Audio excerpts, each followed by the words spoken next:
What's up guys, and welcome back to my channel, Patrol in Motion, a place for busy people and dream chasers looking to achieve their goals in a more efficient way. So if you are new here, welcome on board. My name is Ira and I do project management, lifestyle and also self-improvement videos. So make sure you hit that subscribe button because this video is going to be in 2 parts and you do not want to miss the other half. This video is for you guys that have been requesting this for a very long time, and I'm sorry guys, you know, life's been busy, but I've taken time to finally sit down, structure it quite well. So let's get into it. Today I'm going to be giving you a kind of a starter pack into project management, going through project management basics. So this video is kind of really targeted at someone that's perhaps looking to get into project management, or maybe you already got an entry-level job and you're just about to start in the next couple weeks. Even if you know nothing about project management or you're just kind of interested in it, in this video I'm really hoping to just cover the main themes of project management, basically the bare bones, the bare minimum you need to know to get going, just so you're able to keep up with the lingo, understand what's going on, the structure of it all, and also hopefully it will equip you for where you want to go in the future. Just a quick disclaimer guys, I'm not a project management teacher or instructor. I do not do that on my day-to-day. I do not do that in my spare time, but I am a project manager with 4 years experience. So I'm hoping to provide a different perspective. When I started project management, if you didn't already know, I was straight out of uni, and in as much as I did research here and there, I realized there just wasn't anything that was super simple for me to understand the absolute basics. I'm really hoping I can offer a little bit different from the other videos on YouTube, make it a little bit more relatable, add examples, etc. Like I said guys, this video is going to be in 2 parts. Part A, i.e. today's video, is going to be concentrating on the project aspect of project management, and then the next video is going to be concentrating on the management aspect of project management. So if you kind of understand what a project is and all of those basics there, you'll then be able to understand what I need to do to manage it. In this video I'm going to cover what is a project, the 5 phases of project management, i.e. the project life cycle, how long projects are usually run for, and then lastly just having a quick look at project constraints. In the next video I'm going to be looking at what is project management, the key components of project management, and ultimately what a project manager is responsible for, skills required to be a project manager, and then briefly touching on project management terms, methodologies, and also documentation. So you don't want to miss that guys, and make sure you subscribe, and let's get into this video. So first of all, what is a project? Because if you understand what a project is, then it'll make it easier to be able to manage that, right? And there are different definitions for what a project is, but I don't want to overcomplicate this, guys. So I'm going to break down a couple of definitions and I'll give you my own definition too. So first of all, I've got a definition here from the PMI, which is the Project Management Institute, and it says a project is any temporary endeavor with a definite beginning and an end. Prince 2, which is a project management methodology, and we'll get into a little bit of that later on, defines projects as a temporary organization that is created for the purpose of delivering one or more business products according to a business case, and we'll talk about what a business case is a little bit later as well. So ultimately the key things to take down and to really note down of what a project is it needs to be temporary or over a period of time. There needs to be a start and an end. That is really, really key, and that's what kind of separates a project from a business as usual task or something that keeps an operation continuously going. Projects are really just there to do something, bim bam bim, and then at the end create some kind of value or some kind of desired outcome. If I had to define it myself, I'll put it as a series of tasks over a period of time, a temporary period of time that creates a desired outcome at the end. That's it, right? It doesn't need to be more technical than that.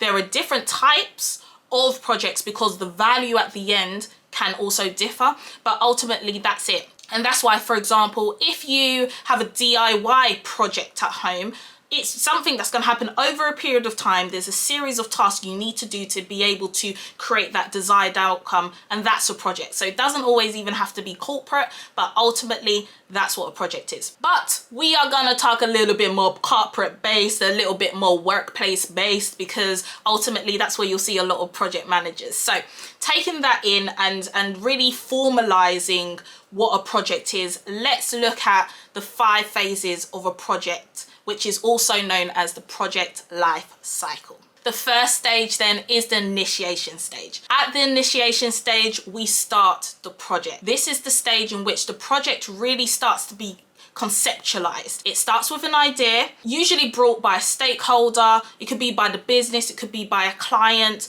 and it's usually an idea that is coming from an existing problem. For example, if I work for Ticketmaster and I've noticed that every time Beyonce comes and does a concert, people want to buy tickets at 9 a.m. when tickets are released, the whole website crashes because the influx of traffic is just too much. I need to fix that. I might bring that idea, oh guys, perhaps if we create a waiting room, this would fix that problem. Should we make a project? Or it could be from something completely out of nothing. Someone's just got a brand new idea that's just like, let's just create something new. And that's the kind of projects that I deliver currently. I create products from absolutely nothing, or it could be from something that's existing that you want to do an upgrade, etc. So someone could say, let's make a new car that uses air to drive. Wouldn't that be nice? Anyway, technology, who knows what can happen in the future. Basically, during the initiation stage, we start to look at ideas. After that, then a business case document is usually created. And the purpose of that business case document is to provide justification for doing the project. A group of people, key stakeholders, etc., would come together and start to look at how much is this going to cost? How long is it going to take? Do we have the resources to do this? What is the cost benefit analysis? Is the amount of resources I'm going to use to do this project worth the output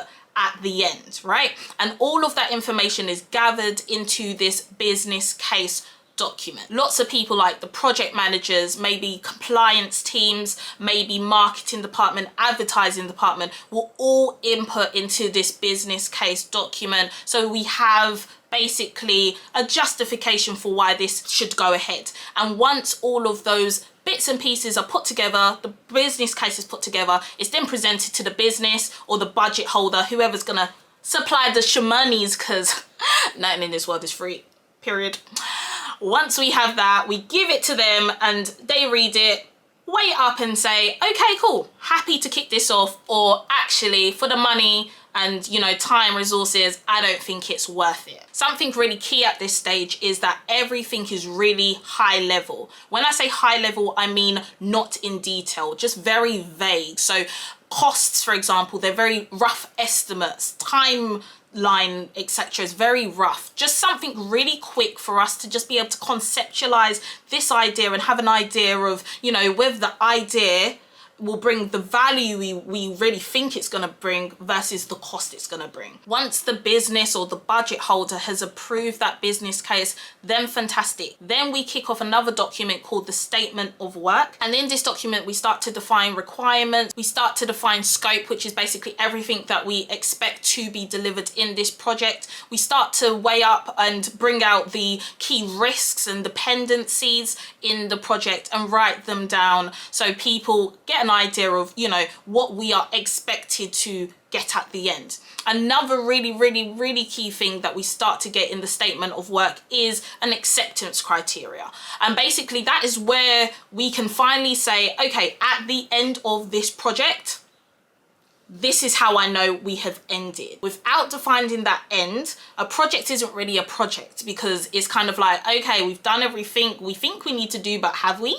Have we? What is the end point? That really needs to be defined. It's usually defined by a go live phase, i.e. a phase that the product goes into the market or a system turns on, but not always. So that's very important to define in that phase. The next phase of a project is called the planning stage. And by far, in my opinion, this is the most important, crucial, critical phase for a project manager. If you get this phase right, you do it superbly, you talk to the right people, in theory, your job is easy. Like, it should just be swimming all the way from the beginning to the end of the project. So during this phase, we turn everything that's high level, not and very vague, into something that is very low level, very detailed. During this phase, as it already kind of says, it is where we create plans, lots and lots of plans. We start to identify timelines, tasks, costs. We start to prioritize those requirements. What really needs to be delivered first? What might we want to do later? Really start to strategize so we can get the most out of this project. There are 4 main plans that we create, and I'm just going to quickly go through them. The first one is the delivery plan or the deployment plan. And in this plan, we basically break down each day or each week what is going to happen to be able to get from beginning to the end. What is the responsibility of everyone in the team from the beginning to the end? What tasks do I need to do each day to get to the beginning of the end? And I start to detail them. In this plan, I also start to think, who do I need, or who am I dependent on, also known as a dependency, in order for someone else to do something? I start to detail that, and ultimately that will create a timeline from the beginning to the end of the plan, which is really, really detailed. Some plans are very, very long, so it's really good to understand, okay, during this 2-month period, what's going on, rather than expecting something to happen at the end of that 2 months, but nothing's happened because, you know, no one's really known what's supposed to happen each day. The next plan is the communication plan, and this really helps to ensure the success of the project. It really just defines what information needs to be shared to who and when and how frequently throughout the project. So for example, if I need to give a status report to some people, when does it need to be given? And it's stuff like that. If I need to give an update of a particular task that's been completed, when do I need to give that, and to who and when? That is very, very key to make sure that everyone is in the loop, everyone knows what's going on, and everyone knows what needs to happen. The resource plan identifies the resources, i.e. the people. It sounds a bit rude at first. I thought it was like, don't call me a resource. But that's just the technical term for people working on the project. So don't feel like you're being rude. That's what we all say. So it identifies the resources or the people you need to work on the project, how long you need them for, so that you can go and tell human resources, by the way, I need to get this person in for 2 months in July to do this particular task. And we can think ahead and plan to make sure that they're there when you need them. And then lastly, the quality plan or the test plan really is there to qualify what you are creating along the way, i.e.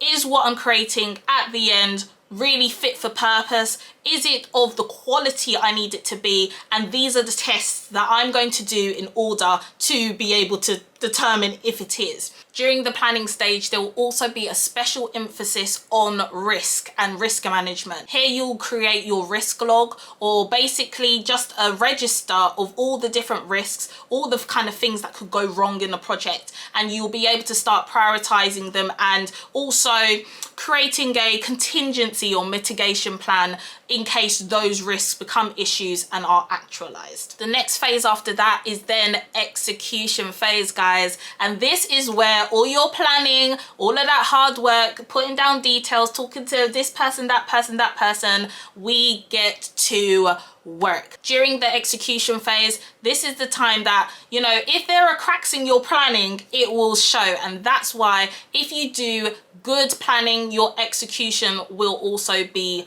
good. During the execution phase, you start to set up your meetings with your different stakeholders, with your team members. It could be a daily stand-up, something that you have every day, just so really quick update so people know what's going on.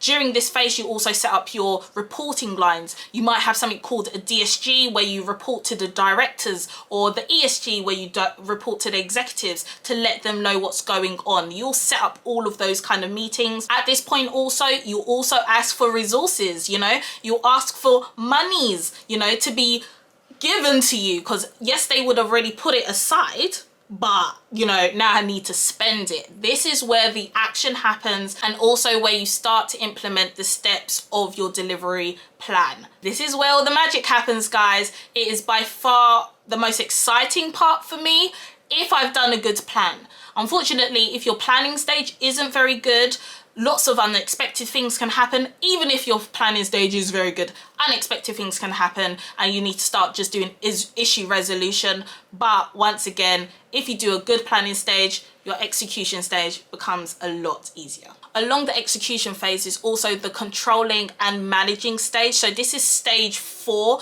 but it's actually done usually simultaneously to the execution phase. During this phase then is where you really need to like keep on top of what's going. I call it the tracking phase. Really just tracking what's going on. As you're spending money, are you overspending, are you underspending? It's really important that you manage really closely what's going out of your budget, so that, you know, at the end of the day, you know, you still got money. My first boss always told me, do not eat your dinner at breakfast. And what he meant by that is, what you've said you're going to spend in June, don't spend it in January, because then you're gonna get to June and you're hungry and you're gonna have to ask for more food or more money in this example, and guess what? Your client ain't gonna be happy with that. So this part of the phase of project management, or a project should I say, is so important so you don't overspend on things. Also, this is a phase that you start to set up your KPIs, which are key performance indicators. How do you know that the project's doing well? You'll start to continuously look back at your business case to make sure that it still stands. You know, if you put a justification that it's gonna, you know, produce this much value after 3 months of doing the project, then you look at your KPIs. Is it producing this much value? If it's not, you might want to review, do I still want to do this project? Maybe we underestimated the value that it's gonna bring, or maybe it's just gonna come a bit further down. Either way, this is time to start really evaluating whether your business case still holds, whether it's worth still doing the project. At the end of the day, no one likes their project being cut, but if at the end you've done a project that's not fit for purpose, guess what? You haven't really done a good job as a project manager, and you should have flagged it up earlier with, you know, the other stakeholders to say, come on, I mean, I know what we said at the beginning, but, you know, push comes to shove, this thing is trash. I think we should just cut our losses. Hard conversations to have, but if you track it, you control it, you manage it well, you'll be able to identify it early. The last phase then is closure. And this is where you can nearly just begin to just breathe a little bit, because you are coming to the end. During this phase, you then set a date for when you're gonna say, all right, on this date, the project's gonna be ending, against your acceptance criteria that you set in the initiation phase. So usually it's a go live date, like I said before, and that's the date that, you know, things are going to be mass produced, or it could be the date that things are going to be physically in the store, or it could be, for example, using the ticket master example, the date in which the waiting room forum is now live online. That could be the end date. So during the closure, you'll be able to say, guys, this is the date that we're going to do this, and at that point the project is over. Guys, all I'm going to say is, when you get to that stage, the amount of fulfillment, the amount of happiness, because you look back at the stress that you went through, and you at least know that it's come to an end. You did that, your team did that, and it's a really, really, really proud accomplishment. During this phase then, you'll also make sure that all your deliverables have been done, like I said, according to the acceptance criteria.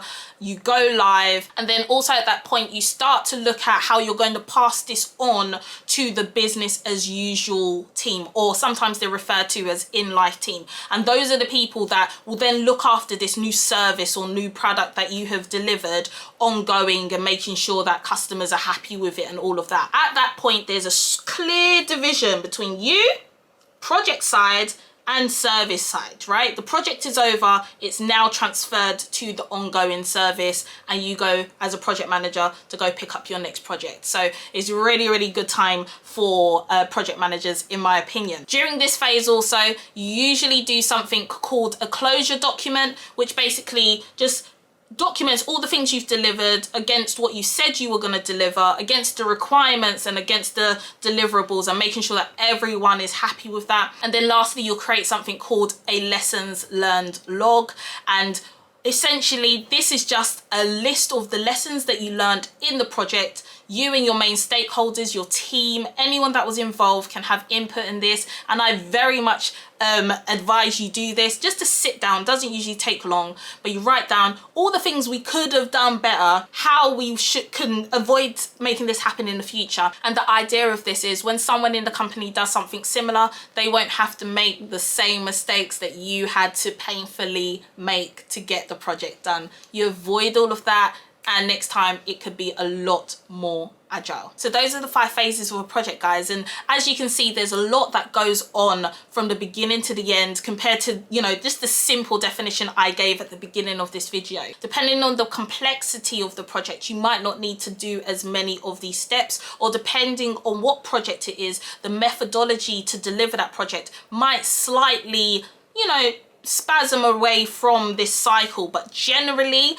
no matter what methodology you use, the kind of framework here is how most projects are delivered. So the next thing I want to touch on is how long do projects usually run for? And the simple answer to that is it could be as short as a week, it could be as long as 10 years, literally, but as long as it's got a defined endpoint, that is what's important. I've delivered projects that are as short as 2 months before. It's just a quick upgrade. I needed like 1 resource and it cost like 30 grand or 15 grand. I blew through that in a day. It doesn't necessarily have to be long. And if you're starting up in project management, I would really encourage you to like take on smaller projects, understand the framework behind it before, you know, you're thrown into the deep end of multi-million-pound projects, because that's where, you know, a lot more people are involved. More complex projects generally take a little bit longer to complete. So that could be something between two years and 5 years generally.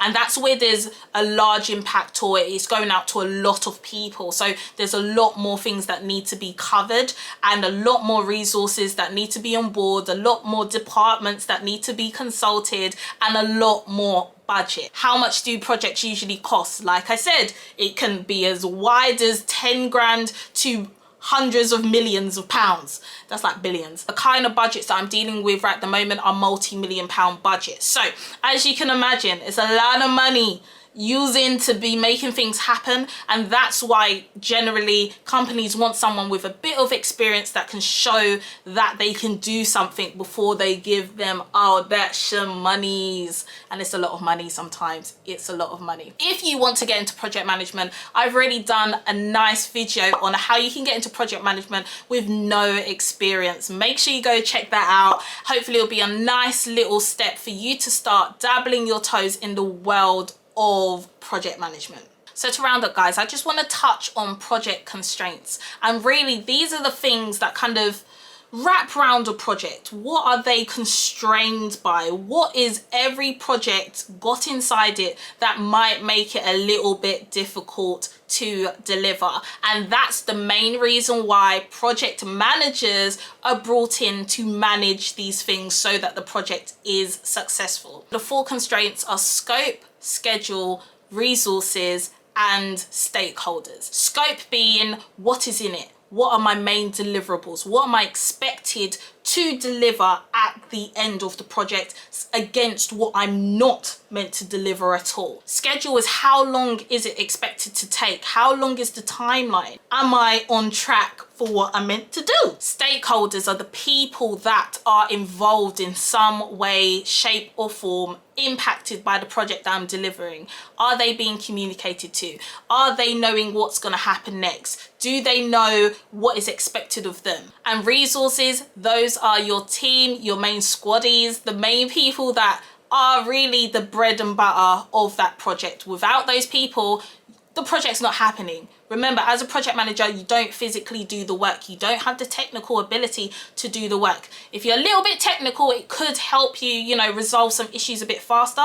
But really, you rely on such a good team to get the job done. So you've also got to make sure that you're in constant communication with them and that they are also doing what's expected of them. All right guys, so that is it for part 1 of this video. I hope you've enjoyed it. Please make sure you subscribe and also hit that bell notification so you know when part 2 comes out.